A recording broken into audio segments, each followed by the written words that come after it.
Mother Teresa shares this story. One night a man came to my house and told me, "There is a family with 8 children. They have not eaten for days." So Mother Teresa took some food with her and went.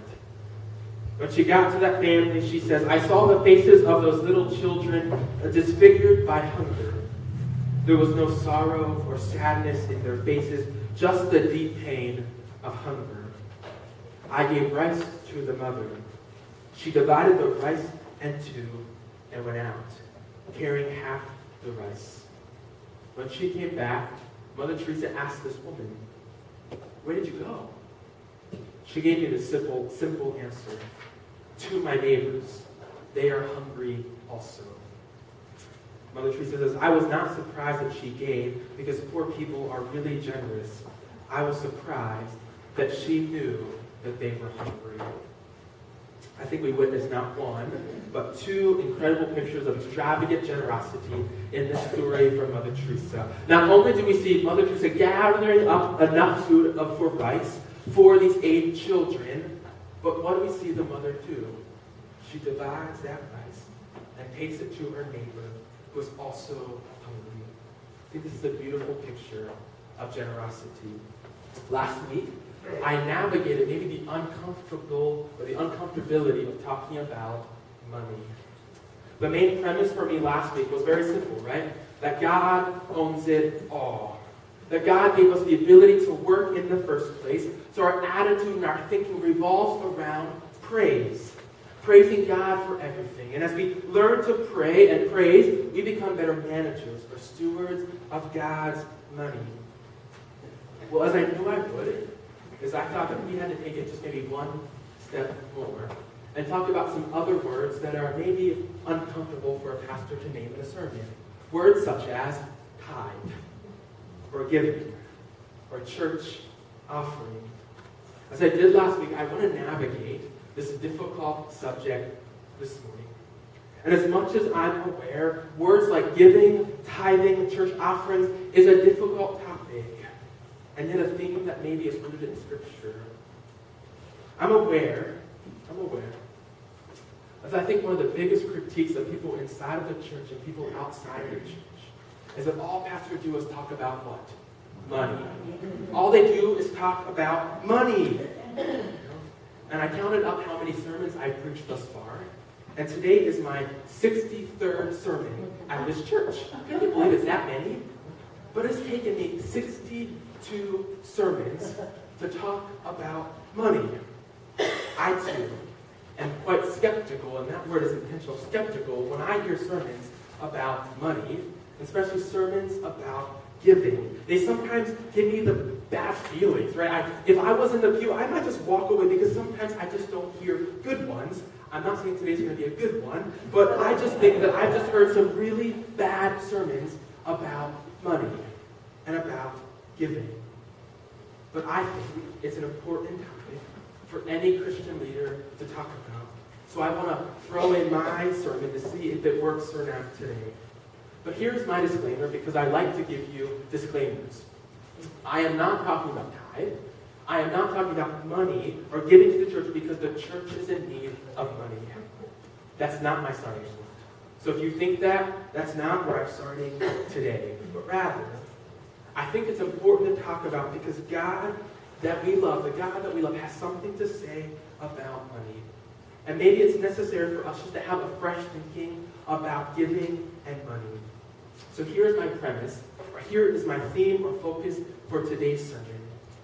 Let us move away from the focus on the fixed income or the fixed tithe of 10% of one's income. But let us embrace Jesus' call for extravagant generosity. Did you hear that?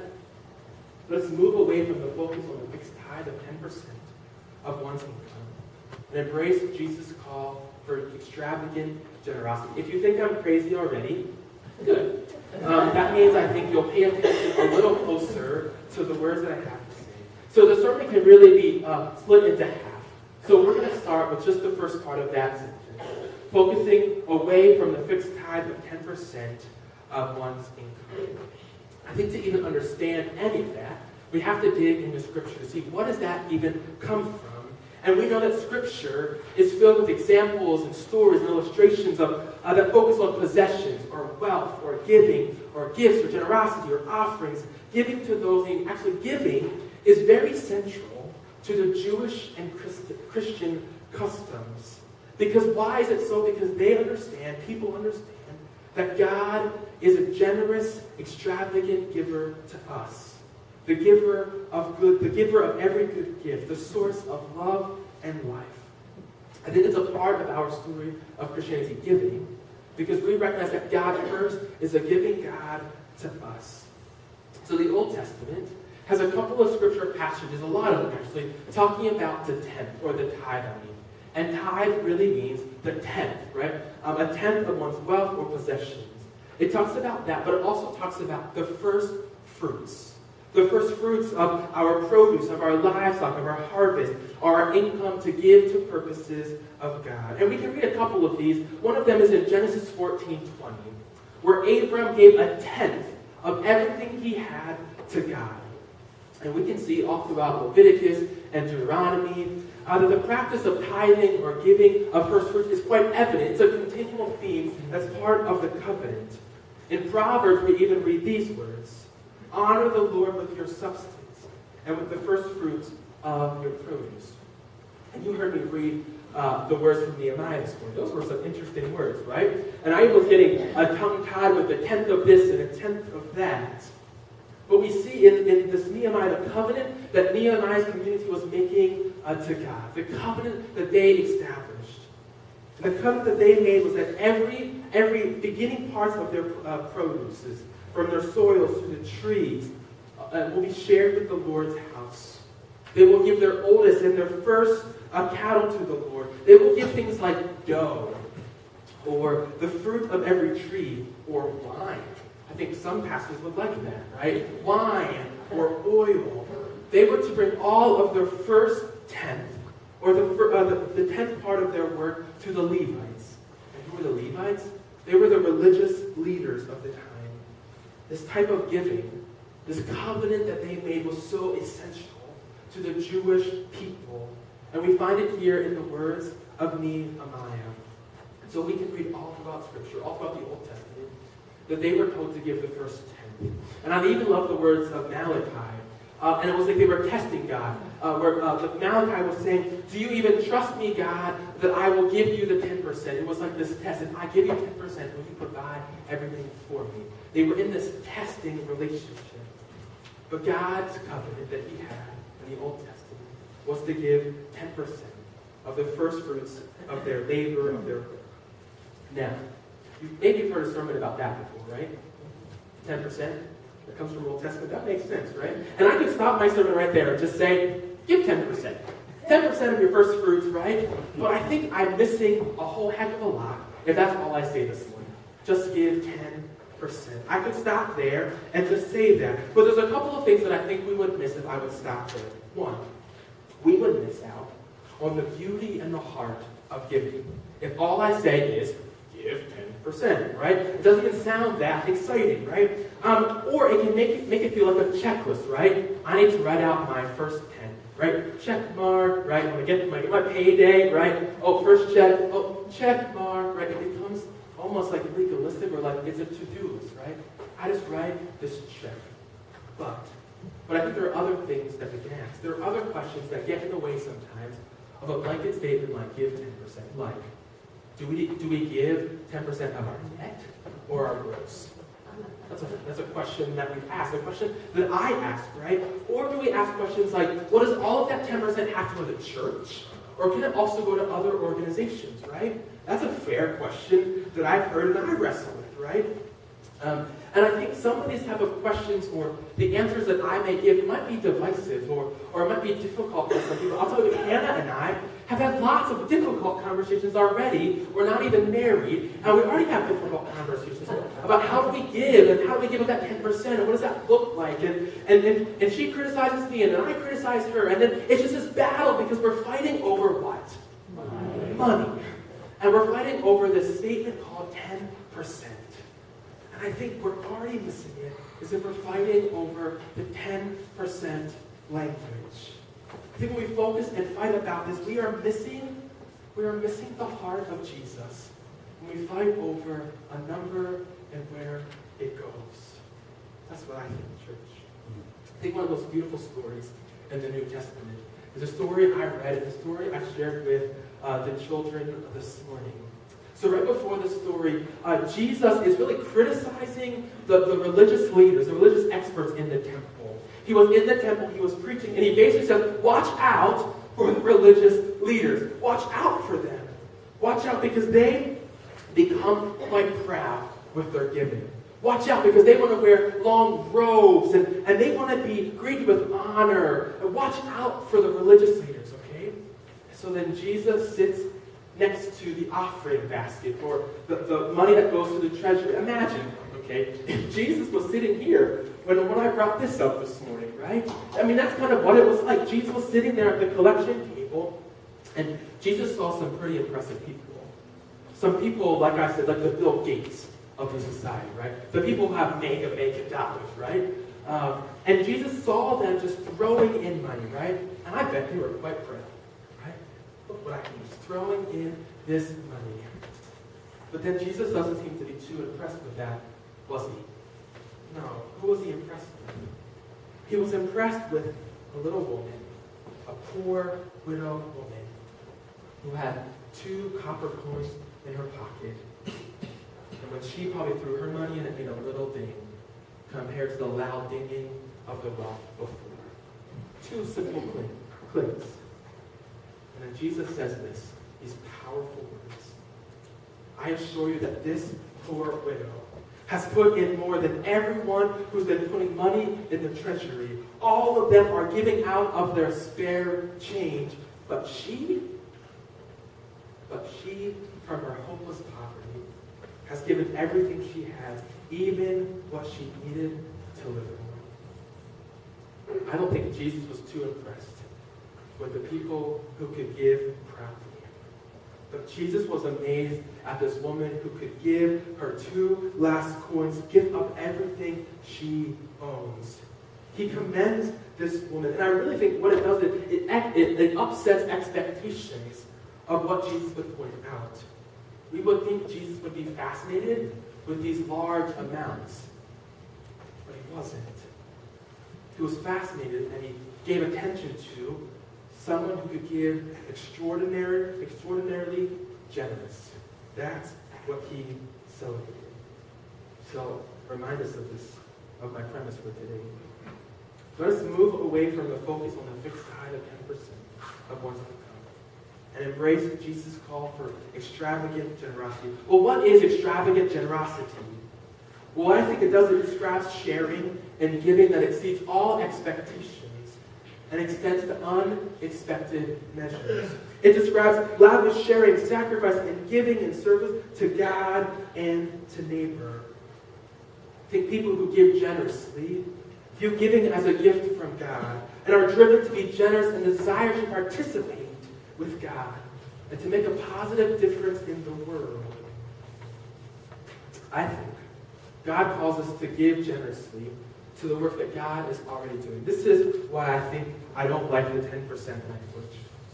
Because if we just focus on that for a moment, that we can say, well, if I'm only giving 2% right now, I should start thinking about how do I give to 3, right?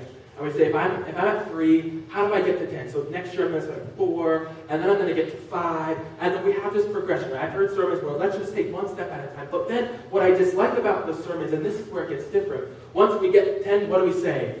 We've arrived! We did it, right? And then I would say, is extravagant generosity from Jesus saying, no. When I get to 10, I'm going to work to get to 11. When I get to 15, I'm going to work to get to 20. And so this is a different way of thinking. And so we no longer have to ask ourselves, well, do we give to this organization or to the church? But rather, we open up our palms, believing God is working everywhere and owns everything. And we're willing to do the most and the best kingdom work with our resources. So we then are always wondering where God is at work so that we can participate and be a kingdom worker with God. And so it changes our priorities and it gives us a life that embodies extravagant generosity. But you might say, wow, Pastor Chris, that sounds really good. Sounds really, really good, doesn't it? Right? The theory of that sounds great. If only we could all be extravagantly generous, right? Wouldn't that just be so cool, right? Would you agree? That's pretty cool, but we all know deep down. But Chris, I'm struggling at home, right? I'm not satisfied at home. There's stuff that I need to take care of at home first. I don't think I can do that yet. Well, there was a study I want to share with you. There was a study. And people were asked this question. How much more income would it take for you to be happy? How much more income would ease your burden, help to buy all that you needed, and to bring you security, right? This is the question that this survey asked. Does that make sense? How much more money do you need to be happy, right? And so the person's making $10,000 a year. They said, if only I had $12,000, that would finally bring me happiness. So we look at that. That's a 20% increase, right? So if I have 20% more wealth, I will finally be happy. The persons who are making $50,000 a year, they were asked, and they said, well, if I'm making $60,000 a year, and that's a 20% increase, then I'll finally be satisfied. I'll be content, right? But then the persons who are making $500,000, they thought the only way they could be happy is if they made 20% more too, which would be $600,000. Do you see this? 20%, 20%. 20%. No matter what the income level, $30,000 or $100,000, the study found that if we all just had 20% more, we would finally be happy. We would finally be satisfied. But what does the study tell me? We could make $10,000 or $100,000, and we will never be satisfied. We make $10,000 or $100,000. We will never be satisfied. Earning more money, I don't think, will ever make us more satisfied, more happy, more content.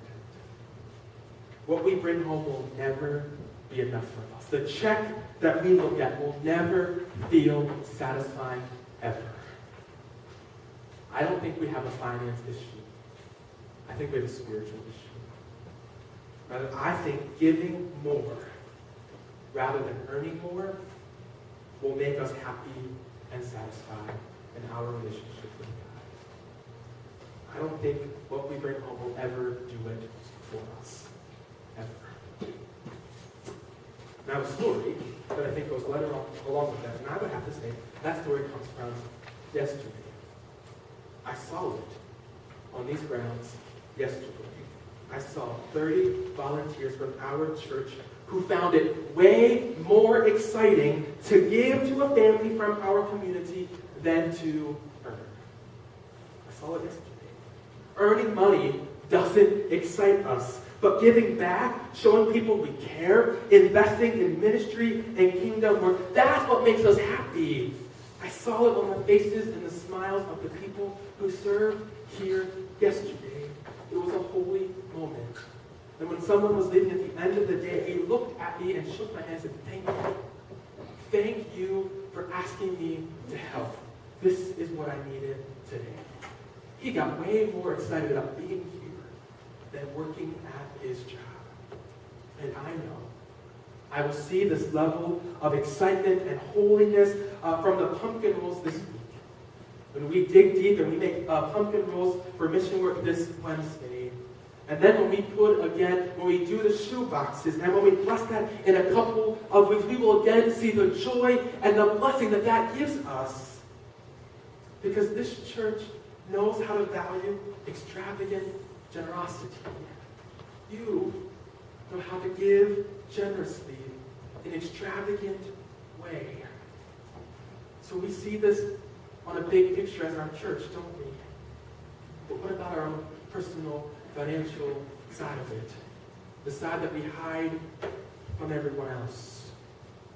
Well, a downtown congregation in a moderately sized community had occasional transients, homeless people and street people who would ask for handouts.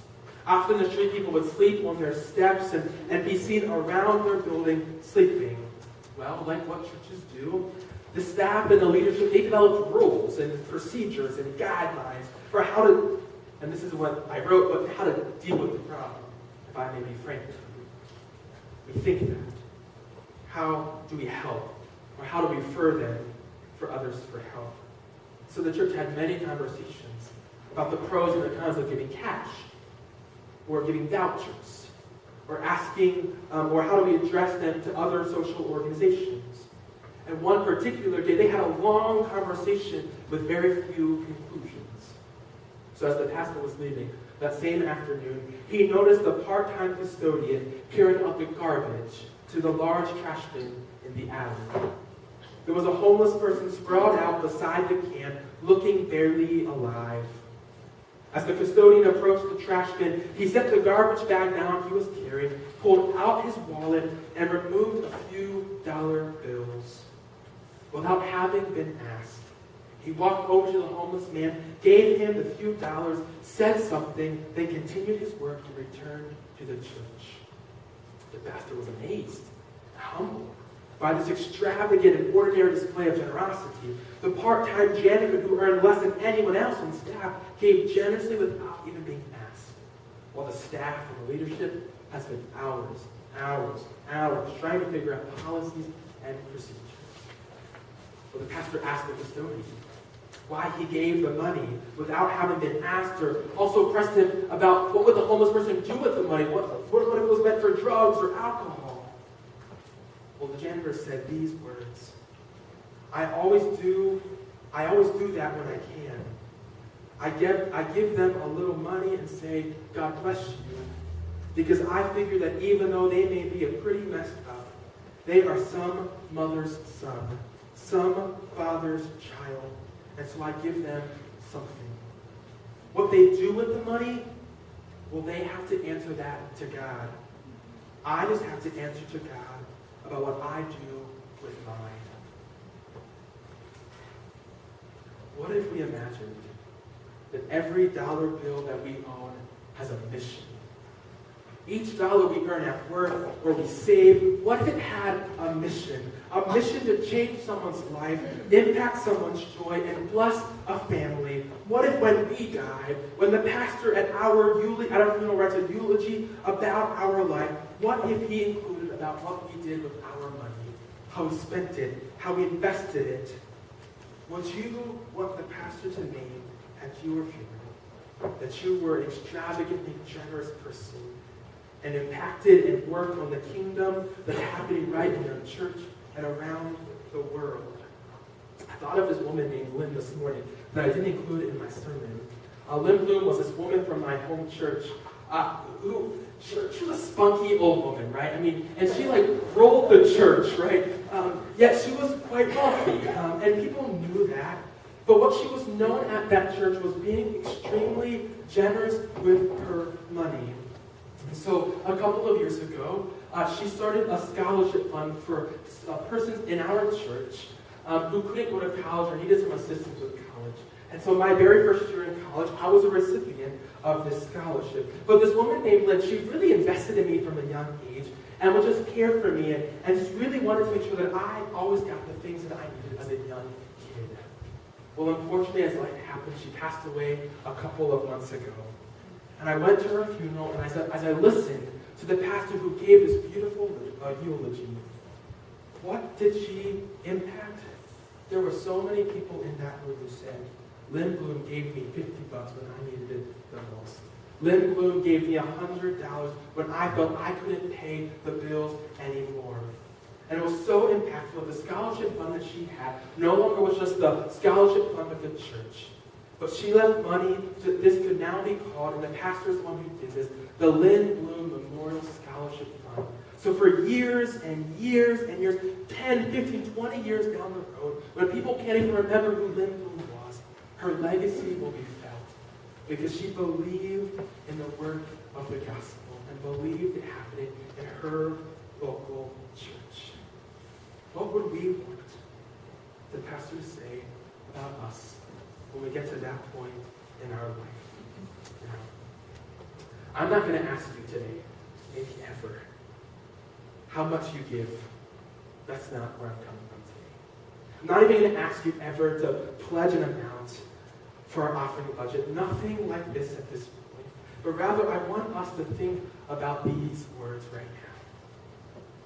Every sanctuary and chapel in which we have worshiped, every church organ that has lifted our spirits, every pew where we have sat, every communion rail where we have knelt for anointing, every hymnal from which we have sung, every praise band that has touched our hearts, every church classroom where we have gathered with our friends, every church kitchen that has prepared our meals, every church van that has taken us to camp, every church camp cabin where you slept, all are the fruits of someone's extravagant generosity.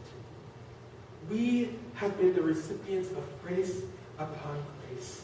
We are the heirs. We are the beneficiaries of those who came before us, who were touched by the generosity of Christ enough to give graciously so that we could experience the truth of Christ for ourselves. We, you and me, we are the products of someone else's extravagant generosity. So I only have this question today. How can we partner with God so the generations who are being raised up now and the generations that come can connect with Jesus through our extravagant generosity? How do we owe the generations who follow the same thing that the generations did for us before we were even alive? So let us know. Let us wonder how we can invest in God, in the kingdom of work here in this church and around the world, because God is alive around the world. And how can we be extravagantly generous?